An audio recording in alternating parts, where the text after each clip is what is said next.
Phil, if you can hear me, please unmute yourself. And Phil. Okay, I'll begin with you, Mageda, because you are the one who is here with me. Now, the issue around sexual and gender-based violence is an issue that has been in this country for quite some time, and this pandemic still has exposed us to a lot of issues. And there was a survey that talked about 3,964 young girls aged 19 years and below have been reported to be pregnant over the last 5 months. This is a very worrying trend, and it's being linked to the COVID-19 pandemic with restrictions of movement and things like that. What are your thoughts on this, on these numbers?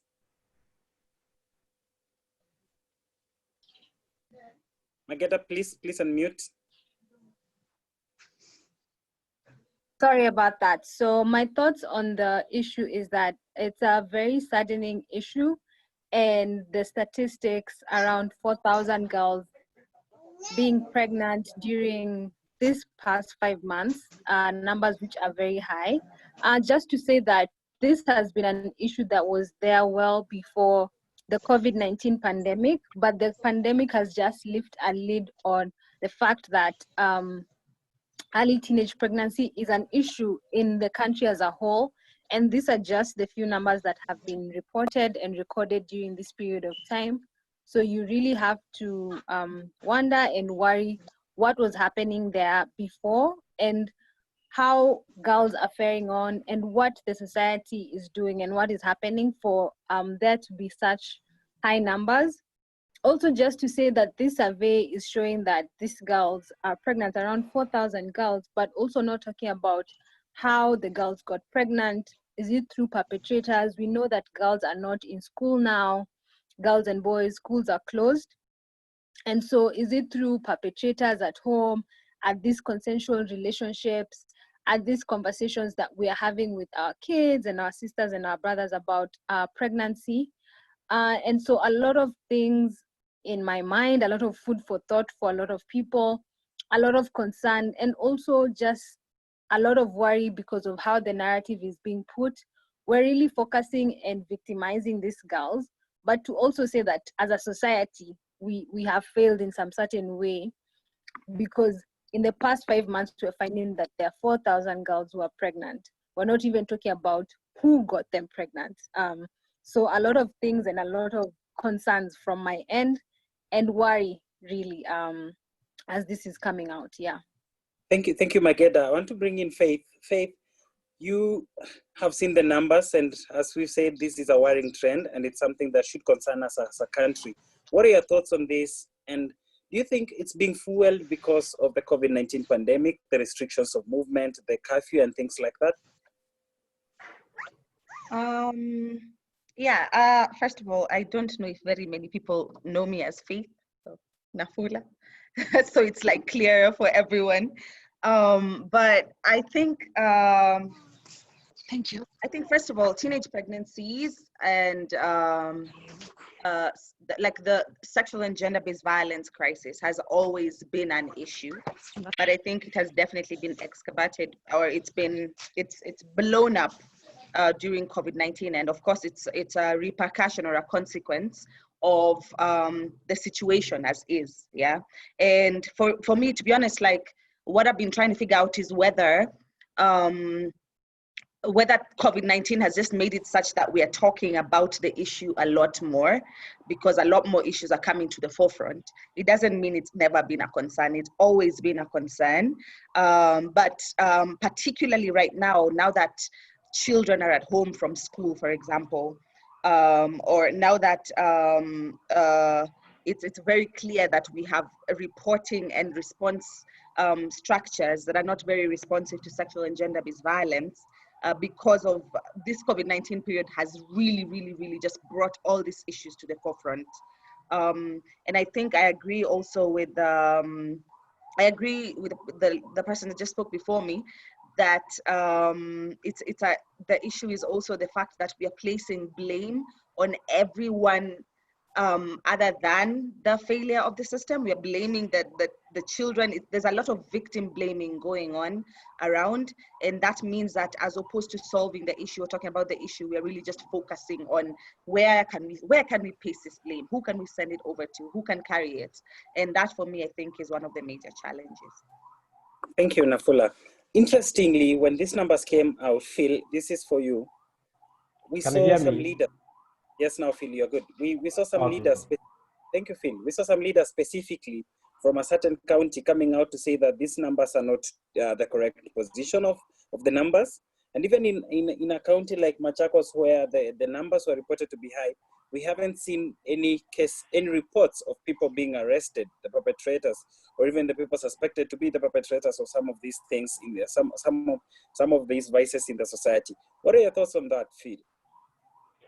Thank you so much for this opportunity. I think what you are dealing with is a very deeply entrenched societal problem. And most of us, and especially our leaders, are running away from the reality. And I think the major problem that we're having right now as a country is for leaders, our leaders that we are having. And in particular, you had the CS for Education, what he said about this matter, that children are watching pornography, they're blaming it on lewd music and all those manner of things. I don't think the music impregnated the children. So what is happening is that we are approaching this issue from a moralistic point of view, rather than looking at the deeply entrenched issues, societal issues that we are facing, like issues of child sexual abuse. It is going on. Those children, how many of them were impregnated by people who are adults who should be taking care of them? And how many of them were impregnated because somebody abused them, somebody violated them? Because underage pregnancy simply means that somebody was defiled. And those girls were defiled by people that are perhaps known to the society. And like you're asking, where are these perpetrators? And I think Faith rightly put it, that there's a lot of blaming that is going towards the victim blaming. And these has been our problem all along when it comes to matters of sexual and gender-based violence.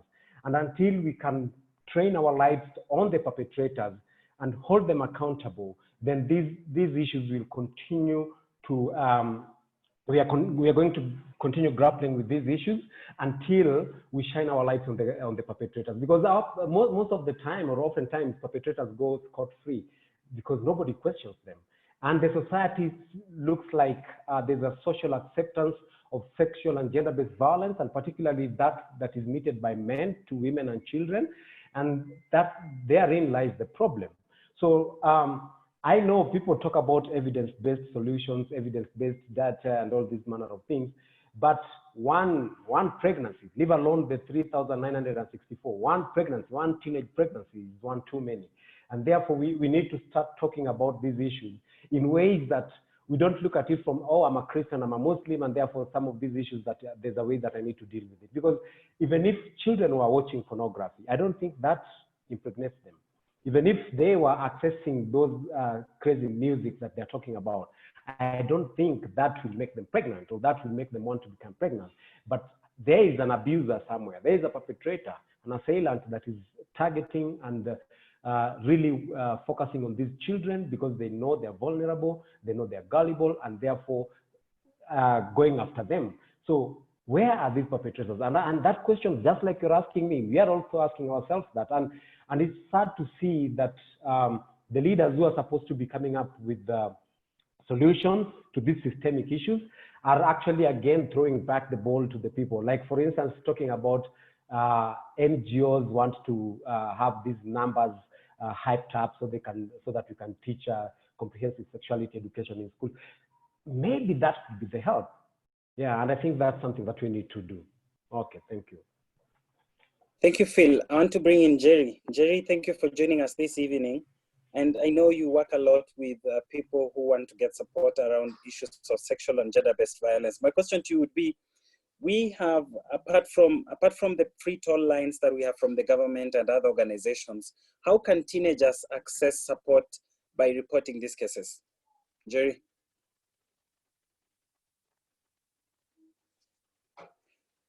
Please unmute yourself.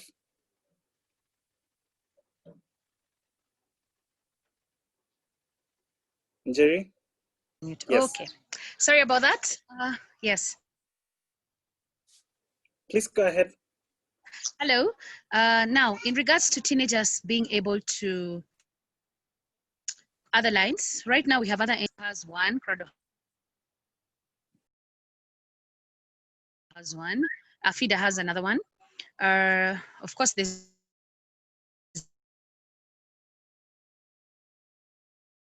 the government line, the police, and everyone else. What are the chief's office? That is the nearest person. Are the chief's most child desk? Yeah. There's a child officer.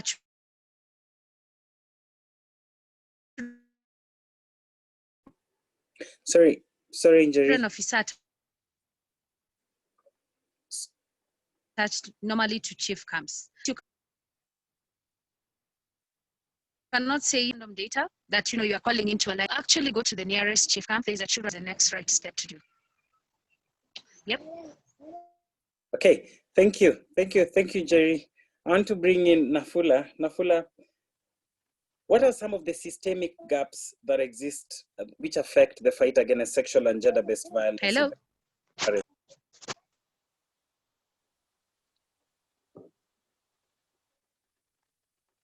Nafula? Yeah, Yes. sure. Man, there's the crisis with technology is exactly what just happened with Njeri, man. But I think first of all, like I said, first of all, I think there's a problem with the fact that everyone is being blamed but the system. And so when you have those with power in the system coming out and blaming teenagers, and saying, for example, oh, it's because they're watching pornography, as opposed to looking inward and saying, what is the failure that, or taking responsibility for the failure that exists within it, I think that's problematic. So for example, one, if we were to even just look at budgetary allocation to gender or issues touching on gender, where it's the Ministry of Gender, it's a problem. Yeah, I think there's a stipulated amount that I think was I can't remember the exact amount, to be honest, but there was a stipulated amount that had been mentioned as the amount of money that would help at least in this fight towards addressing sexual and gender-based violence. It has never quite been met. So what is the budgetary allocation that is given towards addressing sexual and gender-based violence? Secondly, when you look at all the different, service provision avenues that are meant to be there when you're addressing sexual and gender-based violence, yeah? So within the police, gender desks are not even well resourced. Many of them are not functioning. When they're functioning, the officers are barely trained. So when you look at just the reporting component, there's a challenge, yeah? Provision of psychosocial support for when it happens. When you look at health, I know SGBV services are free, I think, in public hospitals, but you also have GVRCs. But I think more can be done in terms of setting up one-stop centers to ensure that when persons report, they can go to some place where they feel safe and they're able to get assistance, but also that these spaces are also safe and youth-friendly or child-friendly as well. So I think there is a failure in terms of budgetary allocation, but there's a failure in terms of the individual service providers within the government system, including the judiciary, in terms of how cases lag in court. I was in Kiambu the other week, last week actually, and a community health worker was incredibly frustrated at how much they have to go, they volunteer their time and money to go to court. Cases have been pushed. A child was defiled. Now she's an adult. Her case has never ended. She's never gotten justice. So even the judiciary itself, there's issues within that space. So I feel like when we're talking about systemic failure, we're talking about systemic failure for the survivors or the victims, but also systemic failure as it pertains to prevention when we don't have comprehensive sexual and reproductive health education, for example. So all these different ministries that are meant to be looking at these particular issues are really just not playing their part. And everyone else, parents, children, are being blamed. And I feel like that is a problem because accountability dictates that we hold them accountable to be able to serve the women and girls within this country. Thank you, Nafula. I want to bring in Mageda. Mageda, my question to you would be to build up on what Nafula has just said about education. There have been talks about introducing comprehensive sexuality education in the curriculum. And I think the curriculum that is being developed, that is this competency-based curriculum, wants to include components around comprehensive sexuality education. What are your thoughts on this, Mageda? Yeah, just to build up on what Nafula has said, I think that definitely, since we're seeing that the system is lacking and has some gaps, we need to have the comprehensive sexuality education introduced at school level. This is just information and it's just knowledge that young girls, young boys need, so that they can even be able to tell who's a perpetrator, and it's actually being vetted and being put in such a way that it will be age appropriate information for them. And so clearly we're seeing that young girls, young boys are introduced to these things. They are seeing TV, they are watching, they're introduced to some of these issues. They need to be able to comprehensively make their own decisions when the parents are not there, when the teachers are not there, when there's a perpetrator. And so every time when CSC is being shut down, the number of pregnancies continue increasing, and we are seeing that the society is changing. Our society is changing. We're not in the same society we were before. Access to information is there. Someone will get access to information over the internet. Someone will get access to information through someone who's walking on the road. And our kids need to be safe. So CSC should not be something that is frowned upon. It's something that needs to be introduced in schools, and quite frankly, we are way behind. It's something that needed to be introduced a long time ago. And when you see powerful people who are in education, in our ministries, are preventing this from happening, but you don't know what type of education and what conversations they're having with their children, and ensuring that they do not fall into the same trap that children are falling into, girls are falling into. It is very sad to see that people who have access to information are preventing people who do not have access to information from getting this adequate information. So CSC is way out of time. It should have been in the system a long time ago. And also you find that when there are perpetrators in situations that young boys cannot even explain the situation. So when you take the case to court, or you take it to a police station, if they try to explain anything, they can't even name their body parts. Why is that so?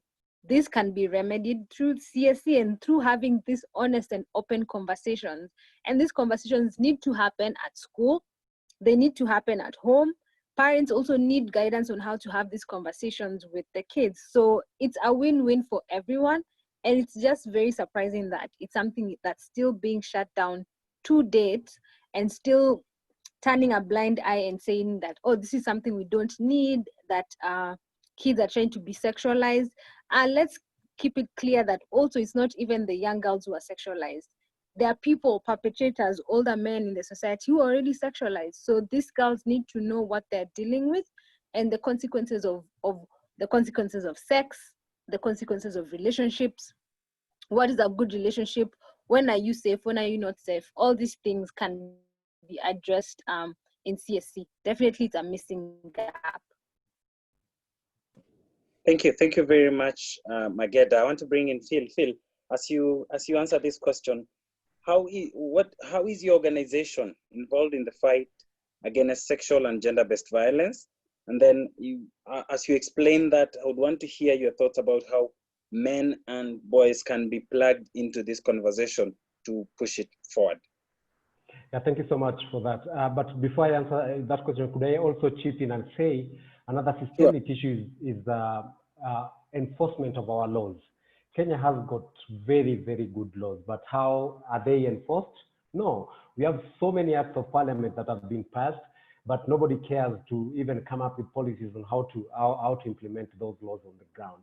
Because if you look at issues of sexual and reproductive health and rights, those are things that are not being given to people in ways that the government actually anticipated them based on the laws that we have as a country, and that's also very sad. So in as much as we'll be coming up with these laws and they are not implemented, we constantly review them, it's not going to help us as a country.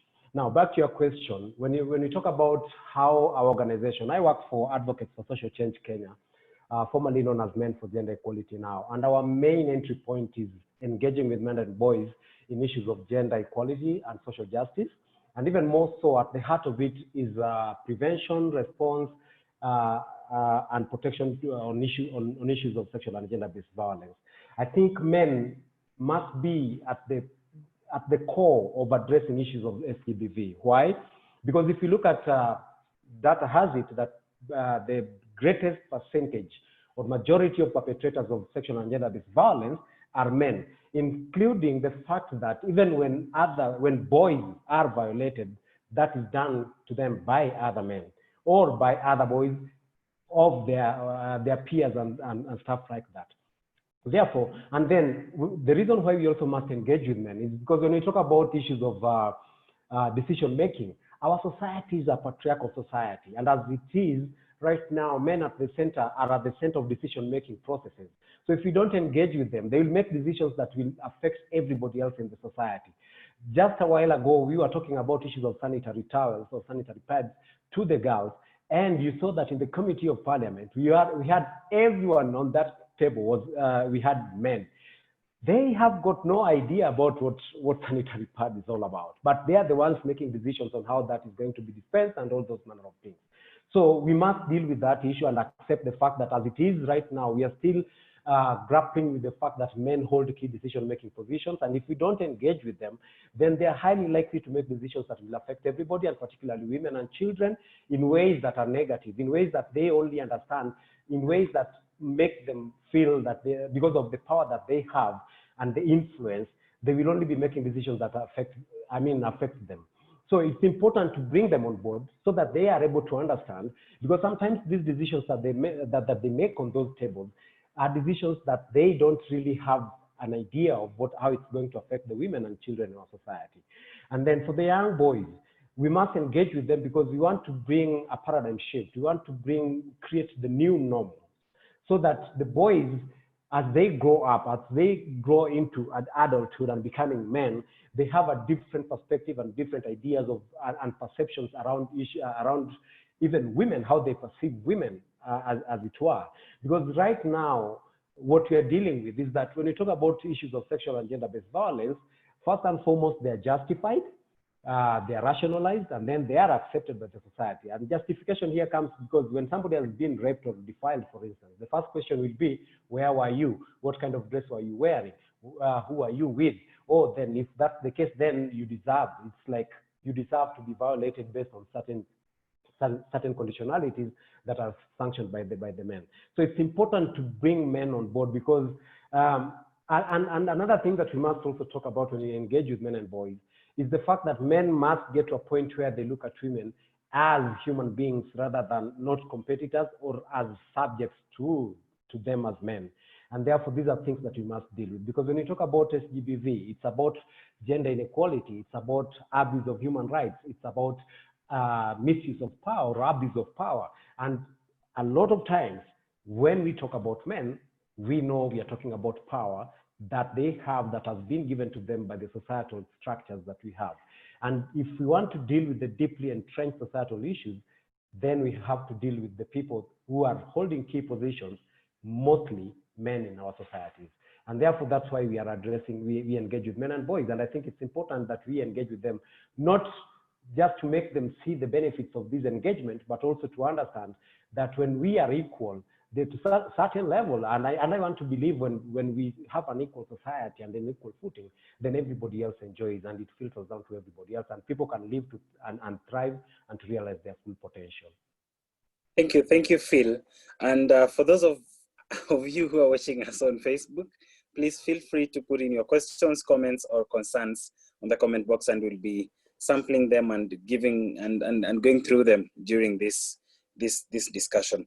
I want to bring in Nafula. You had talked about the government and what it is doing. My question would be, what measures or policies do you feel that the government needs to work on to strengthen the fight against sexual and gender-based violence?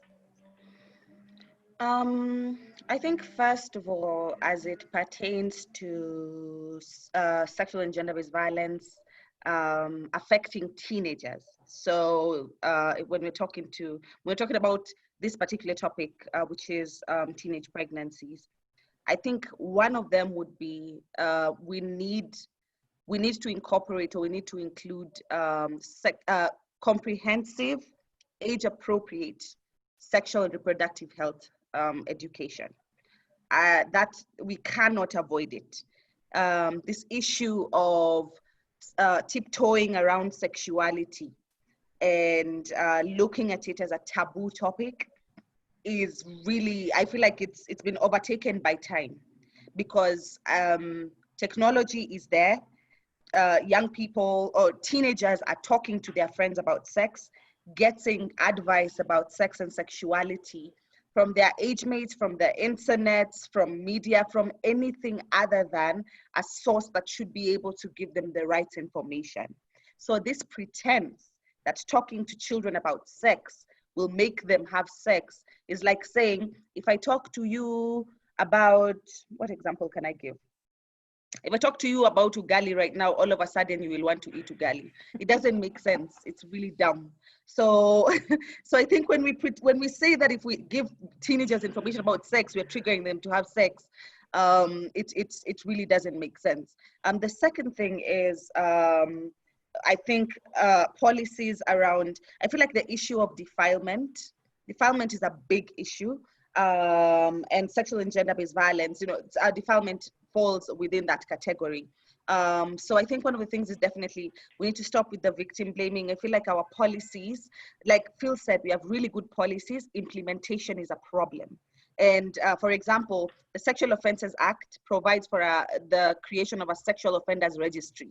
That has never been actualized in this country, just because we will not actualize the laws and policies that we actually already have. So I think the actualization of policies, including channeling funds towards the different offices that are responsible for ensuring that these policies are implemented, is really incredibly important. And the third thing is just to realize and recognize the fact that patriarchy is real. Patriarchy affects our policymakers, affects our government. It's really real and it's deep. And which is why it's important to also look at what Phil said. As long as you have men in parliament that are not really concerned, do not prioritize the needs of women and girls, or sexual and gender-based violence, sexuality, issues such as this, then we're really never going to move forward. Yeah. So we need to look at issues of representation, but we also need to look at how do we begin to bring in all these different voices, such as the voices of men, change their perceptions. And if we can't change them, hold them accountable to a point where they have no option, because that is the law and that is our right, as citizens of this country. And we need to stop looking at issues affecting women and girls, at gender-based violence. I mean, we need to stop looking at gender-based violence as an issue that affects a segment of society and begin to look at it as a human right, within the context of human rights and how it affects our entire society. Because you know what, when that teenager gets pregnant, that teenager is your daughter. If it's not your daughter, it's your son who got them pregnant. If they don't go to school, it has a ripple effect that affects the entire society. So for us to only look at it as hizi vitu zina affect wasichana, unajua zina affect akina mama, I think it's a really we have a tunnel vision approach to concerns or issues such as these, and I think that is our own undoing as well. So yeah. Thank you, Nafula. I want to bring in Mageda. And my question to you, Mageda, would be around the issue of sexual reproductive health rights among teenagers or teens. What different strategies do you feel can be used or employed to tackle the issue of sexual reproductive health rights among teenagers? Thank you for that. So I think that sexual reproductive health and rights should also be noted that it's not only, first of all, a teen issue. It's a society issue, and that everyone has sexual reproductive health and rights. It's just to note that because of the fact that they are underage, that at some point that definitely a teenage pregnancy is something that was unintended. So in terms of sexual and reproductive health and rights, I think they're universal rights and they are important for everyone to have access to their sexual and reproductive health and rights. What I mean is that everyone needs to have the ability to have choice, to choose when to get pregnant.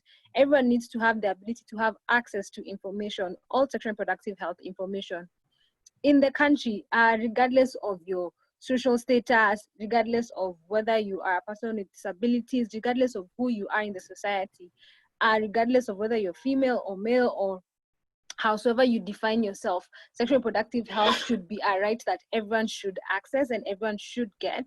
And these rights should not be withheld against anyone. And so with that, in terms of teens, it's paramount that our society and the government and the Ministry of Health, Ministry of Education grant teenagers access to information. That's the most important thing as of now, so that they can make informed choices and decisions about their sexual and reproductive health. For young girls and women, we are just not only reproductive beings. There are other aspects to our lives. So that information needs to be there so that people can make decisions, sound decisions, and that sexual reproductive health and rights are fulfilled for everyone. As my colleagues have earlier alluded to, it's the fact that there's patriarchy in our systems and patriarchy in our society that ensures that women cannot access services, girls cannot access services, girls cannot access information. Girls have to also be worried about perpetrators all the time. And so we need to work to break these chains of patriarchy and ensure that sexual reproductive health and rights is not a taboo. Rather, it's something that is part of the system. It's something that is very normal. I mean, puberty is a normal thing. And so it's not something that we should be ashamed about. And when older persons in the society and people who have access to information and have gone through life, if we are ashamed about it, then definitely younger people, teenagers, will be ashamed about it and do things in hidden cracks. And that's where the numbers come about to be happening. In terms of sexual and reproductive health rights, youth-friendly services need to be there. Even during this pandemic of COVID, these centers need to be available for young people to access, places whereby they can get counseling, where they can get conversations. If someone is a mature minor and they need access to contraceptives, they need to be let to have access to that, definitely with a guardian and with access to this information. But those spaces need to be there for teens to be able to make these decisions, so that we don't reach the point whereby we are all looking at the newspapers and marveling at the number of 4,000 pregnancies as if it just popped out of nowhere. This has popped up because we are not ensuring that sexual and reproductive health and rights is something that is paramount and is key and leads to well-being of a human being. Yeah, thank you. Thank you, Mageda. I want to bring in Phil. Phil, my question to you would be, in your opinion, does gender inequality affect sexual reproductive health rights in any way? Indeed, absolutely. Because if we have gender inequality, one thing that is bound to happen, again, centered on the patriarchal structure that we have, the laws and policies that will be enacted are simply going to discriminate against women in particular. For instance, I'm in a WhatsApp platform that is bringing on board a number of CSOs, and right now, one key thing that is under discussion in that platform is the fact that the Senate is just about to pass the bill on sexual and reproductive health issues, and people are up in arms that we should collect signatures to petition the Senate not to pass that bill, simply because it's going to allow for people to have choice whether to have safe abortion or not. So the thing, what you're talking about is that awareness is very important, so that we get to understand what are some of these issues that we're talking about. When you talk about sexual and reproductive health issues, for instance, when we are at a family level, when you're talking about family planning, for instance, men don't even know the number of, or the types or number of family planning choices that that women have, or that even them as men can go for. And if they know, very few of them understand even those family planning methods, and therefore that is left to the women. So it impacts very negatively on women.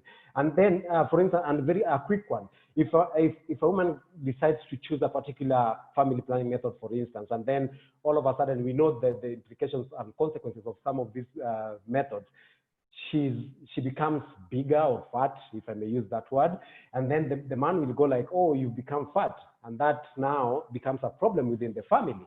Yet he could have, yeah, if the man would have had a choice, maybe to use a different contraceptive method, then that might not have happened, and they would be living very happily. So I think gender inequality is a very pertinent issue that we must look at it very definitively. And one way of changing that, and I normally tell people, we have what I call 4 P's of changing practice. Then we must prioritize our issues. We must have priorities of what we want to see happen and when. We must have timelines for that. Then processes that we engage in, those processes must involve implementation and enforcement of the laws that we come up with and the policies that we develop and formulate from time to time. And then there must be partners. There must be public-private partnership, and including the government. The government should not be seen as like the leaders that are leading us, and we as the subjects now do not have a say in the government. And then participation. So participation is very key in every aspect. Even when you're talking about teenagers and the teen pregnancies, we are talking about teenagers. One of the key things that we must do is that we also must get at a point where we ask them questions about what they want to see happen and done to them as teens. Because sometimes we come up with these decisions, and we are at, if you look at the ladder of participation, I think we are at the level of manipulation, which is way too low. So we must get to the level of informed consultant, and actually being able to bring out their issues in practice. So gender equality, again, I would say, normally I get very animated when I talk about issues of gender equality, even though I'm a man, because I feel that I suffer the consequences of those inequalities, because sometimes even the decisions within the house are based on me as a man, somebody looking at me, because the society has made them to believe that you are the man, and therefore certain things you're the only one who is supposed to do, including decisions that affect them, especially as a woman. And I think that is very unfair. So until we get to the point where we deal with those issues of inequalities, then issues of sexual and reproductive health and rights will never be achievable. But by the way, remember, our constitution is very key. If you read Article 27, Article 28 on non-discrimination, Article 43 on issues of social welfare, Article 48 on access to justice, those are things that we must get to a point where we can really make people understand them. Thank you, Phil. Nafula, I want to read a comment on Facebook for you, and I want to hear your thoughts on that. Sheila says that two-bar defilement and early teenage pregnancy cases within a community setup have never gone beyond the chief, and the chief dismisses this case, terming it as an in-house matter to be negotiated by both families with village elders, and that is the end of the story. And she says early marriage happens. What are your thoughts on this system? And I think Mageda earlier alluded that the first person you should seek support from is your area or local chief. Yeah, I think Njeri had alluded to that. And I think, okay, so first of all, I cannot ignore the role of local government leaders in our system. The chiefs, the elders, the nyumba kumis, they're the most accessible in the community. And so therefore, to ignore their role or to ignore their position is, I mean, I feel like it doesn't help when we ignore it. When I mentioned, I was in Kiambu a week ago, I think, and I spoke to someone, and she mentioned, of course, it was mentioned that every single person that I spoke to, because it was like a survey that we're trying to do with key informant interviews, when we spoke to the folks, what they mentioned is, if something happens, if a child is defiled, if a woman is raped, if there's sexual and gender-based violence, they'll go to the pastor, it's either a religious leader, the chief, or nyumba kumi. And right now, because of what's happening, first of all, surprisingly enough, not surprisingly enough, but realistically speaking, the police weren't mentioned as a trusted source, or a trusted entity for people to go and report to, which I thought was very unfortunate. But I think what happens with the chiefs is that we need to remember that, first of all, the chiefs are still persons who fall within the patriarchal system that we're talking about. A lot of them still have the same perceptions and mentalities that the rest of the community has. And then you look at issues of impunity and how they come into play.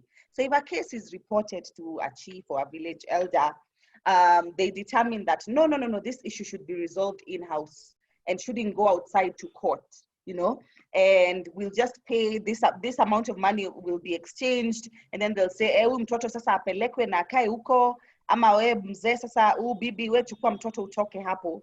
As in, when the local government systems decide to take the law into their own hands, then it becomes a problem because they are not the ones who are supposed to resolve such cases. But unfortunately, it happens more often than not. So what is meant to happen ideally is that if it's a children's case, it should be reported to the chief, and every case involving defilement involving children should be forwarded to the children's office, should be reported to the police, should never be resolved by the chief. And if this happens, then the person that is reporting has a right to be able to, has the right to escalate.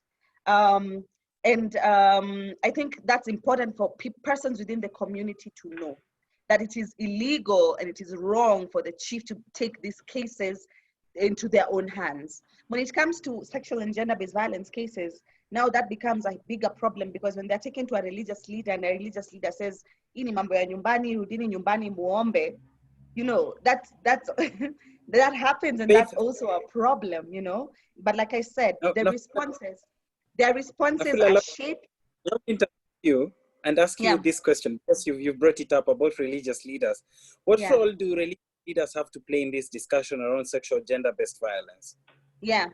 Yo, man, I feel like to a large extent, it is also perpetrated by religious leaders.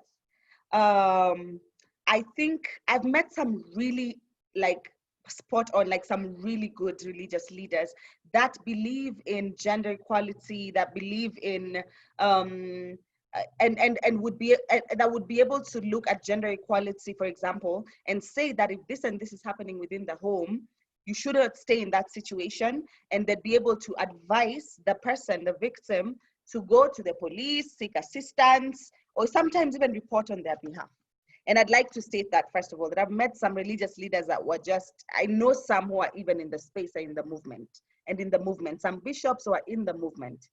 But also, that said, there's a lot of spaces where pastors and imams, in the name of offering marriage counseling, you know, actually perpetuate or escalate or propel this issue to levels where they shouldn't be occurring.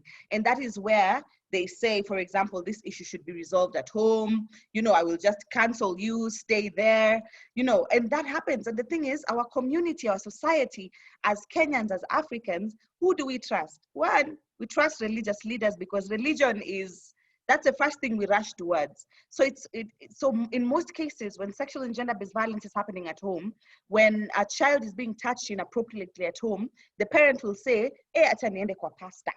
Acha niende, you know. And I feel like if our religious leaders do not understand that they are playing a role in perpetuating this issue, then it is a challenge and then it is a concern. If our religious leaders keep saying that sexual and reproductive health rights and education is anti-God and is wrong, then they're putting our children and our teenagers in danger, you know. So I think for me, I believe that it's important for us to bring religious leaders on board within this dialogue, because they're a very, very concrete and very real part of our society. And people are always going to trust them before they trust a police officer or before they trust the court system. And so we need to try as much as we can to ensure that religious leaders are also on board as we try to address these issues. Okay, thank you. I want to bring in Mageda. Mageda, I would want, first of all, to hear thoughts about the issue of the religious leaders and what role do they play in this discussion around sexual and gender-based violence. Thank you for that, Phil. So I honestly think that in terms of when someone has been violated sexually, there are people who have been given the mandate to do the work. They're trained counselors. There should be a gender desk. As Nafula has said, there are child desks where people can report. And so if religious leaders are coming in, I think it's in terms of maybe having someone's at the church and urging people in terms of staying away from SGBV and what that is really, maybe in terms of religion. But in terms of really coming in and talking to like young girls and women, most times you find that young girls and women cannot report these cases because of also the trauma that comes afterwards. The trauma that comes with going to share this with the church minister who doesn't know that it's something private, it's something personal. It's best that we also learn and teach ourselves the channels that we should follow when it comes to SGBV in our society, in our community, knowing that there are counselors who are there, they're trained professionals, because the point that all of a sudden there's defilement happening at the home and you go to the religious leader and sometimes the religious leader says, oh, you know, the person has repented, so now we can forgive them. No, there's no such thing. Like, I think I was in a group whereby they're saying that there's a pastor who defiled a young girl, but the spirit overcame him and they defiled them and they're apologizing. And you're like, no, the justice needs to take place. And so we also have to acknowledge that religious leaders are people. And we have to acknowledge that there are people who are trained to be there to help someone. And we also have to acknowledge that we need to ensure that those channels are known, because most times nowadays when maybe a young girl has been defiled or something, or how does she dress in the house, or she hasn't been coming to church, it has nothing to do with any of that. And so the more we continue creating these channels and saying that there's a connection, they can have someone in church and say, so-and-so is happening in the community, great, how do we prevent it? But when it comes to someone's individual process, it's a very traumatic thing to expect it to be like everyone's situations and everyone's cup of tea. There are people who have been appointed to do that work, and we should entrust them to do that work. If a pastor wants to give a sermon on it, well and good, but the point that it comes and turns to him being someone who knows anything and gives information, and you haven't even gotten training around it, I think sometimes we give too much power to people who don't necessarily need that power and they don't know what to do with it. So instead of saying, I do not know, they just take it on and say, oh, so this is what I think and that's what I think. I just think that is something that's very wrong. And so also there should be a couple of religious leaders who come forward and say, I don't know what this is and I have not gotten training on it. And so how can we be trained on it? You know, as 10 religious leaders come together, sit down, get some training on it, really understand what goes into these things. And then say, I have actually gone through a training, maybe with, I don't know, psychologists and all these things, that I can actually speak onto the matter. But other than that, sometimes it's just banter. And at the end of the day, you find that nothing changes. And that's why you find it also very challenging for young girls and women and anyone who undergoes SGBV to come out, because they do not see any change. You don't see anything happening. You see people embarrassed. You see someone saying, oh, she has demons, and you're like, there's no relation. And so I get that they are important in our African community and our societies, but I also would call on to us to know where we need to draw the line. Sometimes some of them are perpetrators. Yeah, thank you. Thank you, Mageda. I want to bring in Phil as we wrap up this discussion this evening. Phil, my question to you is on access to justice. What is your opinion, or what are your thoughts around the judiciary and how people are accessing justice after they have been violated?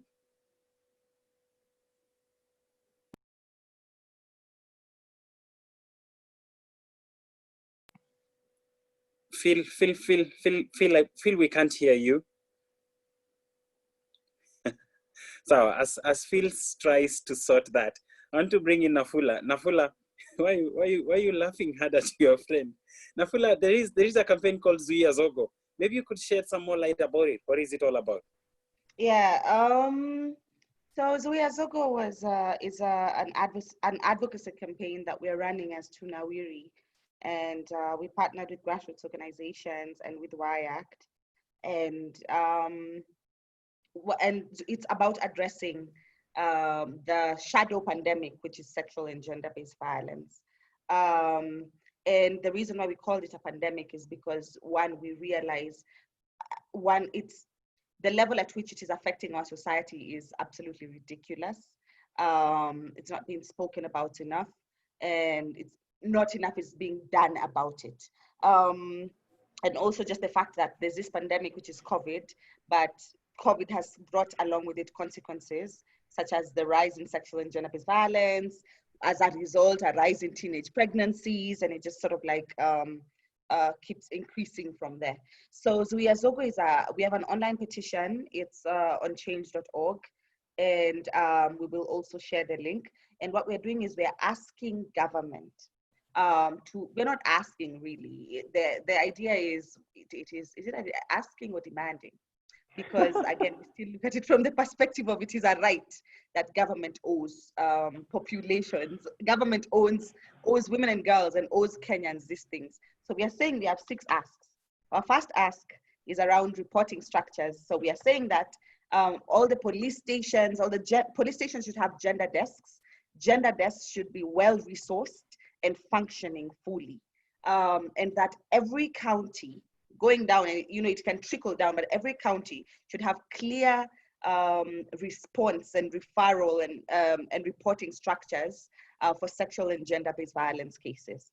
And the second thing we're asking for is that frontline health workers are trained in sexual and gender-based violence response, because more often than not, they're the first people who will interact with survivors.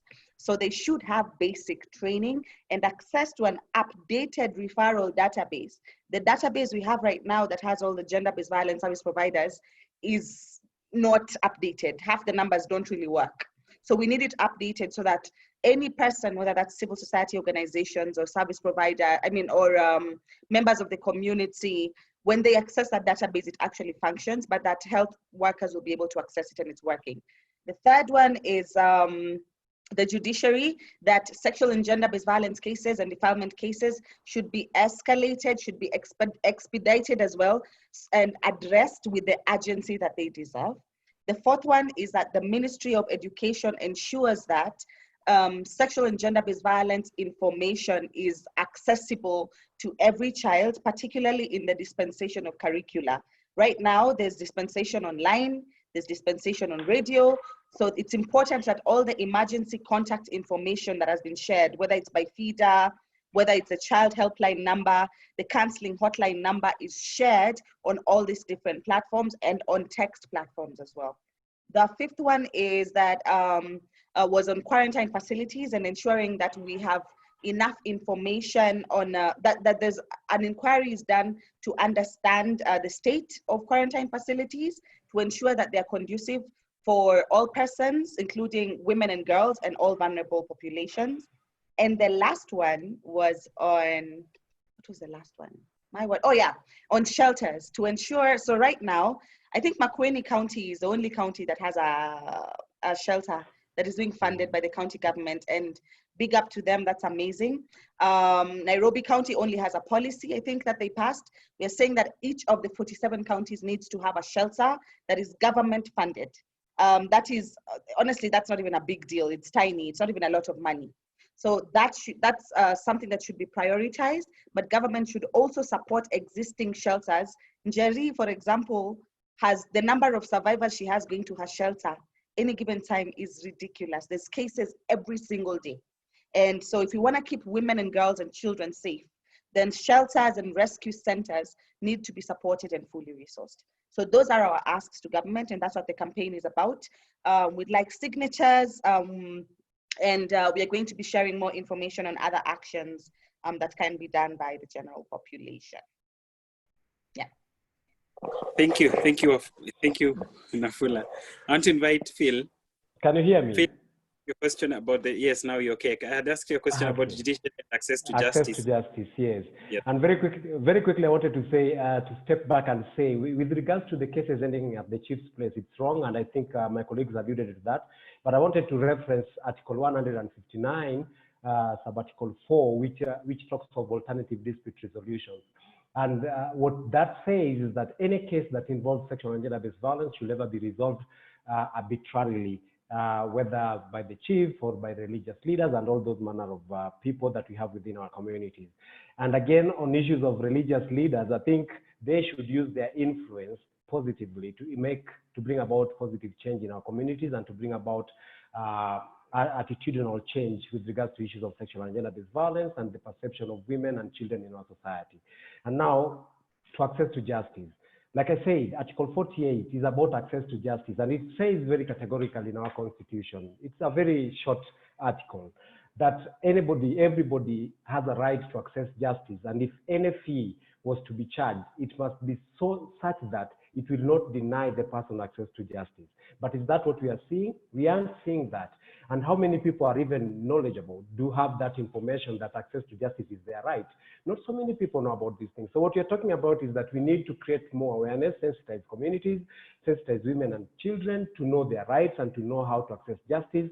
And we need more survivor support in the event that somebody has been violated rather than blaming.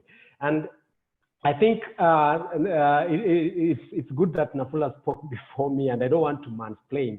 And she talked of a number of issues, like for instance, the judiciary ought to expedite the cases. And I know there have been attempts, especially in Mageda law courts, where they've tried to set up a particular court that handles cases of sexual and gender-based violence. And I think that process has been very good. And I think that can be replicated in other counties, and that will be so marvelous. And it is upon the government right now not to look at issues of sexual and gender-based violence as an NGO issue. NGOs and civil society organizations, we only come to complement government's efforts, but it is their role and responsibility to ensure that everybody else accesses justice, because that's why we put them in those places and positions of authority. And therefore, as we work around issues of access to justice, I think it's important for people to be aware when we enact laws. Those laws should not be gathering dust in shelves somewhere. How many people know about the Protection Against Domestic Violence Act? How many people know about the Sexual Offences Act? How many people know about the Victims Protection Act? How many people know about the Children's Act? How many people know about the Employment Act and its clauses on issues of sexual harassment? How many, and I can go on and on. So what we need to do with so that people are able to access justice is first and foremost that they know their rights and they can have a claim to those rights by actually demanding those rights. It's not a matter of even asking or requesting, but demanding for their rights. And I think that will be pertinent in our efforts and the things that we do towards ensuring that people live in a safe society for all to enjoy their rights. Thank you. Thank you so much, Phil. And I think that is a good contribution around the issue on access to justice. And to bring in Mageda as we wrap this up. There is a comment here, Mageda, that the Nyumba Kumi initiative should be empowered. It's on Facebook. Should be empowered and made as an important stakeholder since they are the ones too close to the surrounding community. I think he's responding to the issue of the chief and accessing justice from the lowest level. What are your thoughts on the issue of Nyumba Kumi as you say your final words? Thank you for that. I think, yeah, definitely we should strengthen Nyumba Kumi because it will enable us to know how the community is, who is in the community, and the possibility of also being able to trace out perpetrators, being able to trace out your safe zones in your community, being able to also, even if someone has a challenge and it's late and they feel unsafe, they can turn to their neighbors, and we all know each other. Like, you'd know who's who in your community, and I think it would definitely assist in terms of reduction of sexual and gender-based violence cases. On my closing remarks, I would say that it is sad that we have the number of 4,000 pregnancies, and sadly most probably still rising as we continue to argue amongst ourselves, whether it's pornography or whether it's music. I'd really call on everyone who's definitely outraged to really call to the government to ask for the perpetrators to be found, because out of all those 4,000, I honestly do not believe that consensual, and so the narrative needs to be written properly, And the narrative needs to be clear that girls did not just get pregnant. Someone does not just wake up and get pregnant out of nowhere, and that justice should be served, and that the people who are responsible for some of those pregnancies should be found, and that conversation should be had, because as of now, it's really a one-sided narrative. And I remember late last year, I think, or is it the year before, when girls got pregnant during KCP, we made a hullabaloo about it, people talked about it, and then come February, the conversation changed to something else. We really need to be a society that stops doing that, and that all the 4,000 pregnancies that have been recorded, that should be accounted for. That if someone says that this was a consensual relationship, that is fine, and we continue and we deal with that, and we put CAC in place. But if there are perpetrators out there, that they are brought to justice, because as we continue making these arguments, someone is still, a perpetrator is still ensuring that another girl is getting pregnant. And as Phil alluded, one pregnancy is one too many, because the consequences of that are dire. So those are my final remarks. Thank you so much for inviting me for the chat. Thank you, Mageda. I want to bring in Nafula very quick. We forgot to talk about the issue about the community and parents and what role do they play. Nafula. Yeah, I just wanted to say a really quick one. I think the role of the community and the role of particularly like the parents and just the larger community cannot be, we cannot ignore that as well. I think it's important. Talk to your daughters, talk to your sons as well. It's your responsibility to do that. If you don't talk to your kids about sex and you don't want them to be taught in school, what are they going to, get that information from heaven? Packaged properly in a prayer. Like, I think it's important. It's important for parents to honestly get their heads out of the sand and stop living in this bubble, this sort of quintessential bubble where our children, my daughter is that little girl, is always going to be that little girl. My son is that little boy, is always going to be that little boy. Talk to them, give them realities of sexuality, help them understand. Secondly, when a child is going through sexual abuse, there are always signs. And I think it's important for us to recognize that as well. Yeah. When a child is defiled, when they're young, the signs will change. When they're younger, when they're teenagers, look at behavioral changes, stuff like that. I think it's important for parents to also be observant of all these different changes that are going on with their children, particularly now that they're home. But also as the community at large, I think it's, Njeri mentioned one interesting case where a woman was being abused somewhere in Dandora, I think. And the people that actually played a role in her rescue were her neighbors. They're the ones who made the phone calls. They're the ones who knocked on the door. So I think we need to recognize as well the role that the community has to play. Ukiona mse wa boda boda anakatia mtoto 14-year-old hapo hivyo, you do something, don't just sit there. What is your role? What can you do? Because if we are bystanders, we might as well just knock up that teenager ourselves. Because when we keep quiet and this stuff is happening, we are also playing a role in the perpetration.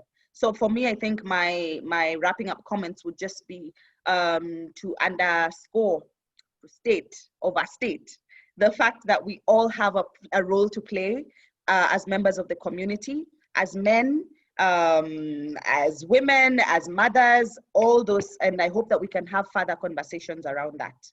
And lastly, tomorrow we're going to be having this action.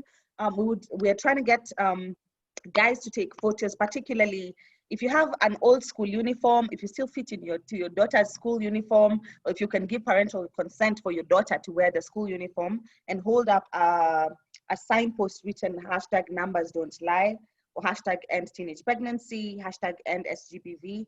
If you take a picture and the photos can either be sent to Siasa Place or they can be sent to Tunawiri. Our page on Facebook is Tunawiri. We'd love to use them for a campaign as we deliver the petition to Parliament next week. So please seek out those old uniforms and let's deliver this message with the bang that it deserves. Thanks. Thank you, Nafula. I think we have to call it a day, an evening. Thank you so much, gentlemen and ladies, for joining us this evening on our Facebook Live to discuss about issues of teenage pregnancies in the community and sexual and gender-based violence. As always, let's all be vigilant and let's support the community. Let's all stand together and speak against vices in our community. From me and my colleagues, all of us who have worked behind the scenes to make this happen, thank you very much, and we wish you a wonderful evening. Till next time. Thank you. Bye. Asante. Bye. Thank you. Bye. Thank you. You.